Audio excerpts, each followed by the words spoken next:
Okay, so for step 5, this is where you're just interpreting all of your data. You're using the data you found in the whole previous part of all of the project, and you're going to interpret it in these little sections here.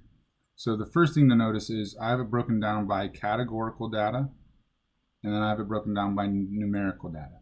Okay, and there's different parts of the project that are categorical and numerical, so it actually states it. Okay, so this is categorical, right? This is breaking it down into categories of pink, blue, yellow, white. Okay, this is also categorical data. You're breaking it into the pink, blue, yellow, or white.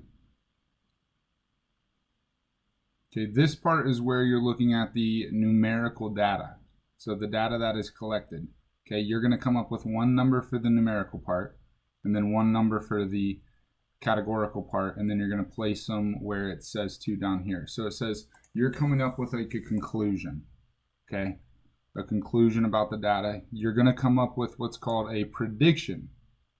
So the prediction is where you're stating like anything that would happen. If I was to give you like 100 more eggs, what would you predict that would happen?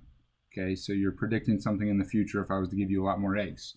And then in evidence, you're just placing any evidence from the steps, from the project, anything throughout the project you can actually use to help you like show that you know and you came up with a valid conclusion.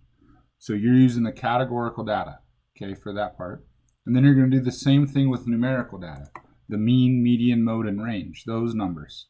Okay, you're going to come up with one conclusion talking about that. And then you're going to come up with one prediction. If I was to give you 100 more eggs or 200 more eggs or whatever you want to say, come up with a conclusion on what you think it would be. Okay? And then your evidence, you're just stating evidence using part of the math that you did or the graphing that you did for any of the evidence for that. So that's the last part. After you finish the last part, you will actually go into Teams and save this. You could exit out of it as long as you're putting it into Word Online now. So no Word Online. You want to make sure you're opening it up in Word. Okay, and then you can just exit out of it and then it saves your work for you. Don't freak out. You exit out of it and then you'll go into Teams. Okay, so I'll go into Teams and then I'll click on the assignment. And then your work will be here. You don't have to upload anything when you go to submit it. Your work will already be here, okay? And then you're gonna see like a submit or turn in button up here in the top right-hand corner, okay? So that's what you're gonna do. And then after you turn it in, you're done, okay? All done with the project.